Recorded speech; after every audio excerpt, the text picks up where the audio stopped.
Traders, August 21st, 2018, the market is closed. I'm going to do another update on NBDR just because I see something. I want to give my followers a heads up, let them know what's going on, especially the individuals that's in this position. So let's break it down. Alright, so we're in this trading channel. If you're my followers and watching my trading tutorial specifically on NBDR, you'll know that we're in this trading channel. What happened over here is something called the doji, and there's a high volume over here. So this is the situation. I mean, it's not high volume, but it's higher volume than all these other days. It pretty much matches the high volumes, except for until here. But like you can see, like this, there's really no volume. You want something like this with good news? That's just gonna rip through the roof. Excuse my language, but that's what will happen.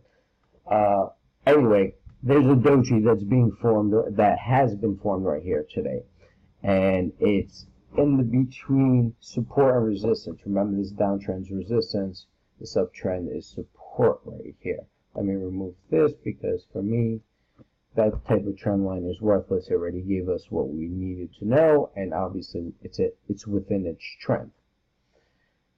So the doji tomorrow is the day where buyers need to step up, show off what they're worth, and push this higher.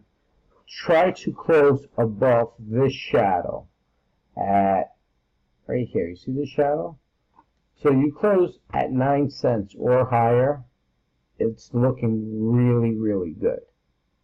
However, since we have this doji between support and resistance, and it's between the highs and lows right now in this trading channel, if she breaks through 5 cents, she's not going to hold. Alright? So buyers, you're really into this. It's a very volatile stock. I don't think it's really hard to push this stock up. If you guys have positions and you need to double up, you paid a higher price, this might be the opportunity. The goal is to hold her. She closes above 9 cents, we're good, right? It's 0.086. Anything above 0.086, we're good. So that's what you guys want to focus on. I'm not in this position. I'm just reporting on it. I have followers who are specifically watching this trade. Giving you guys a heads up on a technical analysis standpoint. If you want to take a trading course with me, go to the site, thetradingteacher.com.